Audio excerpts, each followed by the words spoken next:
ইউরোপীয় ইউনিয়নের visa centre Delhi থেকে সরিয়ে ঢাকায় অথবা প্রতিবেশী কোনো দেশে স্থানান্তরের অনুরোধ জানিয়েছেন প্রধান উপদেষ্টা। ইইউ প্রতিনিধি দলের সাথে আজ বৈঠক করেছেন তিনি। বাংলাদেশ সম্পর্কে ব্যাপক আকারে অপতথ্য ছড়ানোর কথা জানিয়ে এই ১৯ রাষ্ট্রদূতের সহযোগিতা চান ডক্টর ইউনূস। দুপুরে রাজধানীর তেজগাঁওয়ে প্রধান উপদেষ্টার কার্যালয়ে ইইউর প্রতিনিধি দলের সাথে বৈঠকে বসেন প্রধান উপদেষ্টা।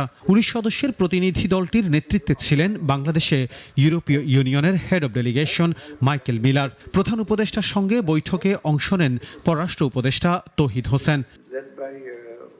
প্রায় ২.৫ ঘন্টার বৈঠকে শ্রম অধিকার, বাণিজ্য সুবিধা, জলবায়ু পরিবর্তন, মানবাধিকার, international crime tribunal act, Rohingya প্রত্যাবর্ষণ ও টেকসই উন্নয়ন নিয়ে আলোচনা হয়।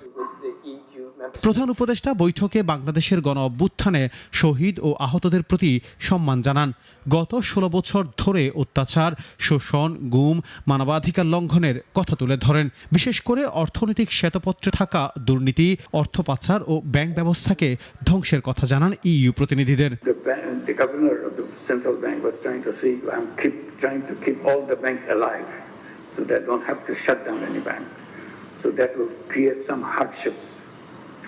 Hopefully temporary, he said.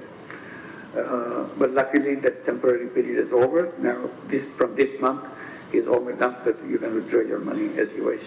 প্রধান উপদেষ্টা উপস্থিত রাষ্ট্রদূতদেরকে বাংলাদেশিদের জন্য তাদের ভিসা সেন্টার দিল্লি থেকে সরিয়ে ঢাকায় অথবা প্রতিবেশী অন্য কোনো দেশে স্থানান্তরের অনুরোধ জানান। To make sure that we get a support, financial and economic support to make the economy run again, start functioning again. In other sectors, in social sectors and so on, technology sectors, how to make things happen. সংস্কার প্রক্রিয়ায় প্রধান উপদেষ্টাকে পূর্ণ সমর্থন জানিয়েছেন EU প্রতিনিধিরা।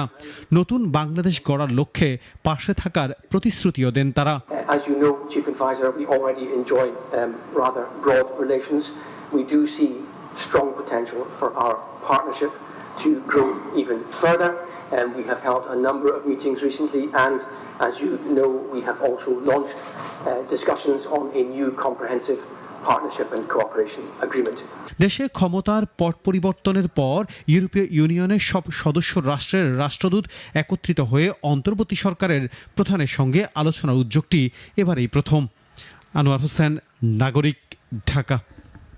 Double million offer Walton fridge কিনে পেতে পারেন ২০ লক্ষ টাকা, রয়েছে কোটি কোটি টাকার নিশ্চিত উপহার।